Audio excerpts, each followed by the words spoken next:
श्री कृष्ण की नगरी द्वारिका महाभारत युद्ध के 36 वर्ष पश्चात समुद्र में डूब गई थी।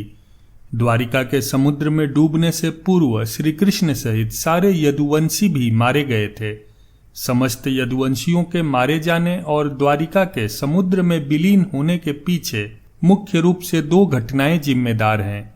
एक माता गांधारी द्वारा श्री कृष्ण को दिया गया श्राप और दूसरा ऋषियों द्वारा श्री कृष्ण के पुत्र सांब को दिया गया श्राप। आइए इस घटना पर विस्तार से जानते हैं। महाभारत युद्ध की समाप्ति के बाद जब युधिष्ठिर का राजतिलक हो रहा था, तब कौरवों की माता गांधारी ने महाभारत युद्ध के लिए श्री कृष्ण को दोषित ठहराते हुए श्राप दिया कि जिस प्रकार कौरवों के वंश का नाश हुआ है, ठीक उसी प्रकार यदुवंश का भी नाश होगा। महाभारत युद्ध के बाद जब 36वां वर्ष आरंभ हुआ तो तरह तरह के अपशकुन होने लगे। एक दिन महर्षि विश्वामित्र, कण्व और देवर्षि नारद आदि द्वारिका पहुंच गए। वहां यादव कुल के कुछ नवयुवकों ने उनके साथ परिहास करने का सोचा।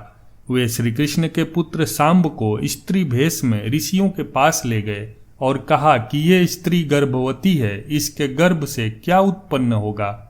ऋषियों ने जब देखा कि ये युवक हमारा अपमान कर रहे हैं, तो क्रोधित होकर उन्होंने श्राप दिया कि श्री कृष्ण का यह पुत्र बिछड़ी और अंधक वंशी पुरुषों का नाश करने के लिए एक लोहे का मूसल उत्पन्न करेगा, जिसके द्वारा तुम जैसे क्रूर और क्रोधी लोग अपने समस्त कुल का संहार करोगे। उस मूसल के प्रभाव से केवल श्री कृष्ण व बलराम ही बच पाएंगे। श्री कृष्ण को जब यह बात पता चली तो उन्होंने कहा कि ये बात अवश्य सत्य होगी। मुनियों के श्राप के प्रभाव से दूसरे दिन ही सांब ने मूसल उत्पन्न किया। जब यह बात राजा उग्रसेन को पता चली तो उन्होंने उस मूसल को चुराकर समुद्र में डलवा दिया।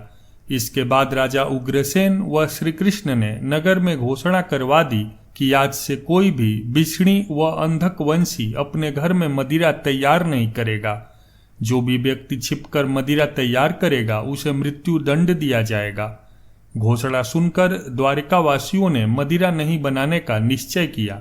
इसके बाद द्वारिका में भयंकर अपशकुन होने लगे। प्रतिदिन आंधी चलने लगी। चूहे इतने बढ़ गए कि मार्गों पर मनुष्यों से ज्यादा चूहे दिखाई देने लगे। वे रात में सोए हुए मनुष्यों के बाल और नाखून कतर कर खा जाया करते थे।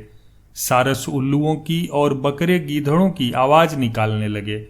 गायों के पेट से गधे, कुतियों के पेट से बिलाव और नेवलियों के गर्भ से चूहे पैदा होने लगे। उस समय यदुवंशियों को पाप करते शर्म नहीं आती थी। जब श्री कृष्ण ने नगर में होते इन अपशकुनों को देखा तो उन्होंने सोचा कि कौरवों की माता गांधारी का श्राप सत्य होने का समय आ गया है। इन अपशकुनों को देखकर तथा पक्ष के 13वें दिन अमावस्या का संयोग जानकर श्री कृष्ण काल की अवस्था पर विचार करने लगे। उन्होंने देखा कि इस समय वैसा ही योग बन रहा है जैसा महाभारत के युद्ध के समय बना था। गांधारी के श्राप को सत्य करने के उद्देश्य से श्री कृष्ण ने यदुवंशियों को तीर्थ यात्रा करने की आज्ञा दी। श्री कृष्ण की आज्ञा से सभी यदुवंशी समुद्र के तट पर प्रभास तीर्थ क्षेत्र में आकर निवास करने लगे। प्रभास तीर्थ क्षेत्र में रहते हुए एक दिन जब अंधक व बिछड़ी वंशी आपस में बात कर रहे थे, तभी सात्यकी ने आवेश में आकर कृतवर्मा का उपहास और अनादर कर दिया। कृतवर्मा ने भी कुछ ऐसे शब्द कहे कि सात्यकी को क्रोध आ गया और उसने कृतवर्मा का वध कर दिया। यह देख अंधक वंशियों ने सात्यकी को घेर लिया और हमला कर दिया। सात्यकी को अकेला देख श्री कृष्ण के पुत्र प्रद्युम्न उसे बचाने दौड़े। सात्यकी और प्रद्युम्न अकेले ही अंधक वंशियों से भिड़ गए, परंतु संख्या में अधिक होने के कारण वे अंधक वंशियों को पराजित नहीं कर पाए और अंत में उनके हाथों मारे गए।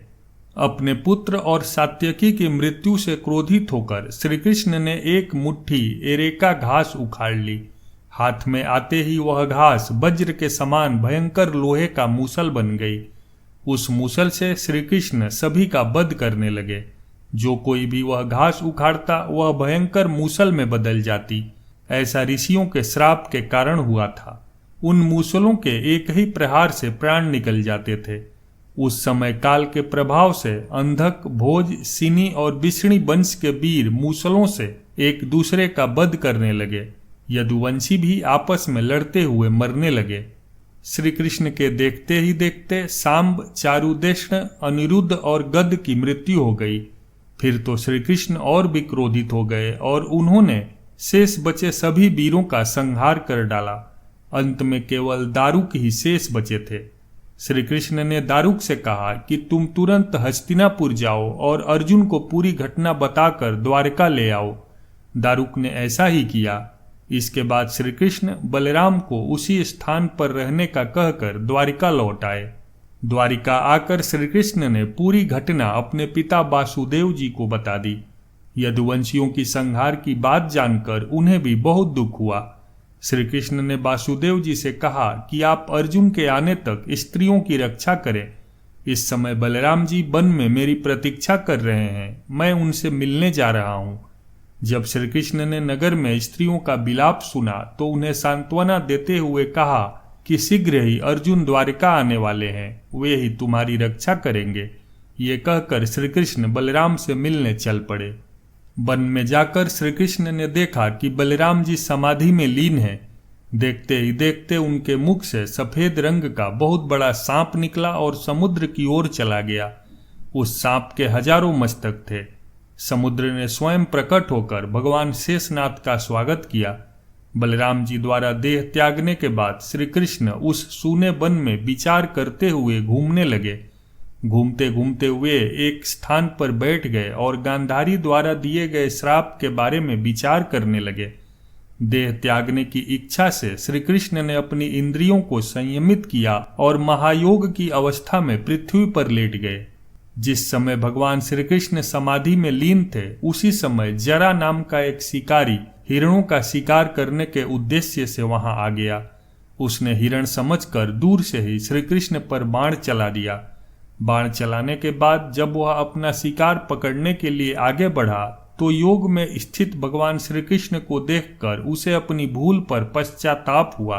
तब श्री कृष्ण ने उसे आश्वासन दिया और अपने परम धाम चले गए। अंतरिक्ष में पहुंचने पर इंद्र, अश्विनी कुमार, रुद्र, आदित्य, वसु मुनि आदि ने भगवान का स्वागत किया। इधर दारुक ने हस्तिनापुर जाकर यदुवंशियों के संहार की पूरी घटना पांडवों को बता दी। यह सुनकर पांडवों को बहुत शोक हुआ। अर्जुन तुरंत ही अपने मामा वासुदेव से मिलने के लिए द्वारिका चल दिए। अर्जुन जब द्वारिका पहुंचे तो वहां का दृश्य देखकर उन्हें बहुत शोक हुआ। श्री कृष्ण की रानियां उन्हें देखकर रोने लगी। उन्हें रोता देखकर अर्जुन भी रोने लगे और श्री कृष्ण को याद करने लगे। इसके बाद अर्जुन वासुदेव जी से मिले। अर्जुन को देखकर वासुदेव जी भी बिलख बिलख कर रोने लगे। वासुदेव जी ने अर्जुन को श्री कृष्ण का संदेश सुनाते हुए कहा कि द्वारिका शीघ्र ही समुद्र में डूबने वाली है, अतः तुम सभी नगरवासियों को अपने साथ ले जाओ। वासुदेव जी की बात सुनकर अर्जुन ने दारुक से सभी मंत्रियों को बुलाने के लिए कहा।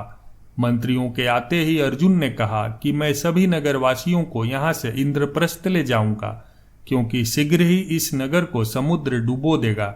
अर्जुन ने मंत्रियों से कहा कि आज से 7वें दिन सभी लोग इंद्रप्रस्थ के लिए प्रस्थान करेंगे, इसलिए आप शीघ्र ही इसके लिए तैयारियां शुरू कर दें। सभी मंत्री तुरंत अर्जुन की आज्ञा के पालन में जुट गए। अर्जुन ने वह रात श्री कृष्ण के महल में ही बिताई। अगली सुबह श्री कृष्ण के पिता वासुदेव जी ने भी प्राण त्याग दिए। अर्जुन ने विधि विधान से उनका अंतिम संस्कार किया। वासुदेव जी की पत्नी देवकी, भद्रा, रोहिणी व मदिरा भी चिता पर बैठकर सती हो गई। इसके बाद अर्जुन ने प्रभास तीर्थ में मारे गए समस्त यदुवंशियों का भी अंतिम संस्कार किया। 7वें दिन अर्जुन श्री कृष्ण के परिजनों तथा सभी नगरवासियों को साथ लेकर इंद्रप्रस्थ की ओर चल दिए। उन सभी के जाते ही द्वारिका नगरी समुद्र में डूब गई। मित्रों, वीडियो ठीक लगी हो तो इसे एक लाइक करके चैनल को सब्सक्राइब जरूर करें।